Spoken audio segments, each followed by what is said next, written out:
За ерөнхийдөө хуулийн төслийг бол дэмжиж байна. Яг энэ асуудлаар бол одоо бас хөдөө орон нутагт залуучууд ажил эхэлж байгаа залуучууд малчид хүртэл маш ихээр тоглож охирж байгаа асуудал бол яригддаг. Зөвхөн яг дээр нь энэ харин нэг тусгагдаагүй асуудал байгаа юм шиг санагдах. Одоо энэ телевизээр ингээд маш их суглаа явж байгаа. Бас л нэг донтуулах хэлбэр. Одоо ингээд бас суглаанд маш олноор хохироод суглаанд оролцоод маш их зээл аваад өрөнд орцсон юм бас л байж байгаа. Тэнгүүд одоо энэ суглаатай холбоотой асуудал дээр ямар нэгэн судалгаа хийгдсэн үү? Энэ тал дээр одоо бас мэдээлэл өгөөч. Нэгдүгээр. За хоёрдугаарт энэ банкны тухай хууль дээр оруулж байгаа өөрчлөлтөн дээр энэ юу яасан байна л да. Энэ залхи гэмт хэрэгт хууль заасны дагуу мөрдөн шалгах байгууллага шаардсан бол мэдээлэл гаргаж өгөх тухай дурдсан байна. Гэтэл бол ер нь бол яг банкуд бол одоо сэжигтэй гүйлгээний дүрмгээд гүйлгээ болгон дээр тодорхой хэмжээний тухайн хүний одоо олж байгаа орлого орд амжаа гүйлгэн дээр бол ингээд дүрмээр ажиллаж байгаа. Тэрийгээ санхүүгийн мэдээллийн албанд хүргэдэг. За тэгээд явж байхад би зүгээр яг юу хэлэх гээд байна гэхээр одоо энэ ингээд тодорхой мэдээллүүдийг ингээд шалгаж байгаа энэ онлайнаар явж байгаа учраас маш хурдтай явж байгаа шүү дээ. Тэгвэл дандаа араас нь ажилтдаг байхгүй. Тэгэхээр яаж өөрчлөлт сэргийлэх юм бэ? Ийм одоо үйлдэл хийгээд олон дахин удаа хийгээд байгаа хүнд бол бас банк үйлчлэхгүй байж болно. Тэ? Гэвчлэгээр тэр боломжуудыг олох тал дээр бас бодож байгаа зүйлс юу байгаа вэ гэж асуумаар байна. За хариулт 3-8 учрал сайд. За зөвшөөрлийн тухай хуулийн дээр төлбөр таавар бооцоо тоглоомын үйл ажиллагаа эрхлэх зөвшөөрлийг хууль зүйн асуудал эрхсэн засгийн газрын гишүүн олгодог. За эд мөнгөний хонжир суглаа эрхлэх үйл ажиллагааг эрхлэх зөвшөөрлийг сангийн сайд олгодог. За энэ хуулийг боловсруулахдаа бид эрүүгийн хууль дээр санкцийг нэмэгдүүлэх юм бодлого барьсан. Эрүүгийн хуулийн дээр юу ямар тохиолдолд санкц нэмэгдүүлдэг вэ гэхээр нийгмийн эдийн засгийн хор аюулын хэмжээг л үнэлж байгаа. Тэгээ нийгмийн эдийн засгийн хор аюулын хэмжээ нь хохирлын хэмжээ нь өнөөдөр төлбөр таавар бооцоо тоглоомын үйл ажиллагаа эрхлэхдээ бол үнэхээр их өндөр болсон. Нэгсэндээ нэг талаасаа гадагшаа валют урсгаж байгаа.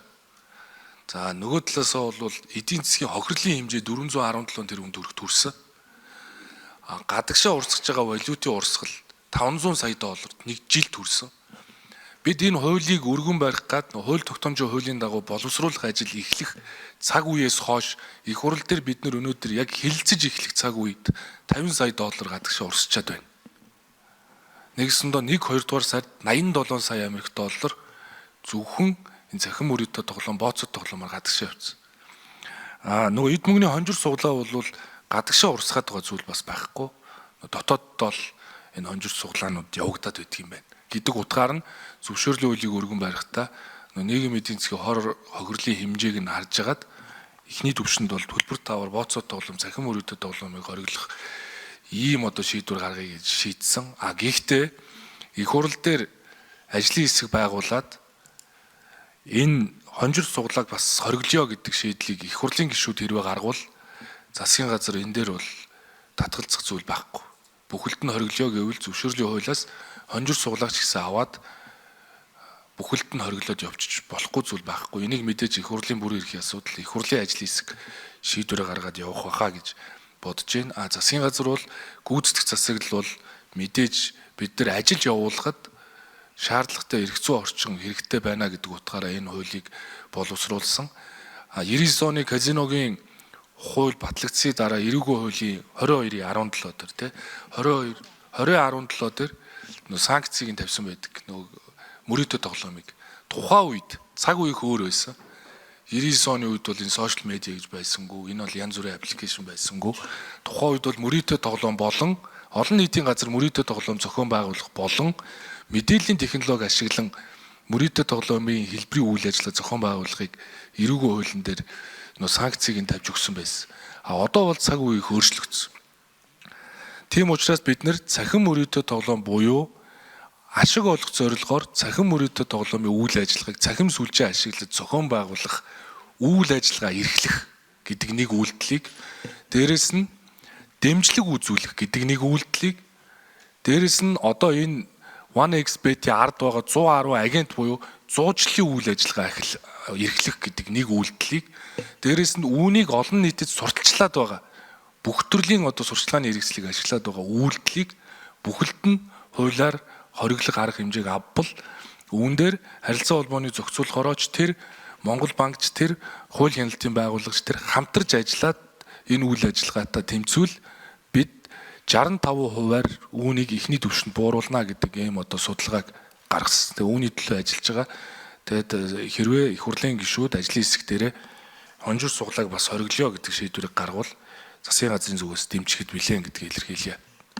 За, Соронзон Болд гишүүний асуултанд хариулъя. Банкны тухай хууль нэмэлт өөрчлөлт оруулахаар бол дагахаар бол орж ирж байгаа. Энэ дээр бол одоо хүчин төгөлдөр мөрдөж байгаа банкны тухай хуулийн 7-гийн 2 дээр бол банк түүний харилцагч 3 дахь читгэдийн нууц гэж үздсэн аливаа мэдээллийг одоо дор дурдсан бусад тохиолдолд бол бусдад гаргаж өгөхийг бол хоригддаг байгаад байгаа. Тэгээд энэхүү хуулийн бол 7-гийн 2-ын 12 дээр бол орж ирснээр бол энэ мөрдөн шалгах байгууллага шаардсан тохиолдолд энэхүү банкны боيو харилцагчийн мэдээллийг бол шууд гаргаж өгөхөр бол зохицуултад орж ирж байгаа. Одоо хүчин төгөлдөр мөрдөж байгаа энэ хууль нь бол зөвхөн прокурорын зөвшөөрлөөр мөрдөх байгууллага мэдээллийг авдаг байсан бол одоо яаралтай гурмаар одоо тухайн одоо энэ төлбөрт таавар бооцоо тоглоом цахим мөрөдөд тоглоомын үйл ажиллагааг бол одоо үйл ажиллагаа энэний онцлогоос нь хамаарат бол цаг алдахгүй үднэс мөрдөх байгууллага хурдан хугацаанд тухайн дансыг бол зарцаах дансыг бол бүтэмжлэх арга хэмжээ авах боломжтой болж байгаа. За гишүүн түрүүнд дурдлаа 4 номер 1 минут. тухайн хэрэглэгчийг таньж мэдэх асуудал бол хамгийн чухал. Арилжааны банкны зүгээс бол харилцагчийг таньж мэдэх өөрийн гэсэн үүрэг функцтэй байдаг. Бид түүнийг KYC гэж нэрлэдэг. Хэрэглэгчийг таньж мэдснээр тухайн хэрэглэгч эрсдэлтэй болон одоо энэхүү одоо цахим мөрөдө тоглоомтой холбоотой үйл ажиллагаа эрхэлж байгаа гэсэн тийм сэжиг арилжааны банкны зүгээс гарсан бол тухайн банк энэ дээр тухайн харилцагчдад үйлчлэгээ үзүүлэхгүй байх, тухайн харилцагчийн үйл ажиллагааг өөрсдөө хориглох тийм бүрэн хэрэгтэй байна. Цагдаагаас 1 номер.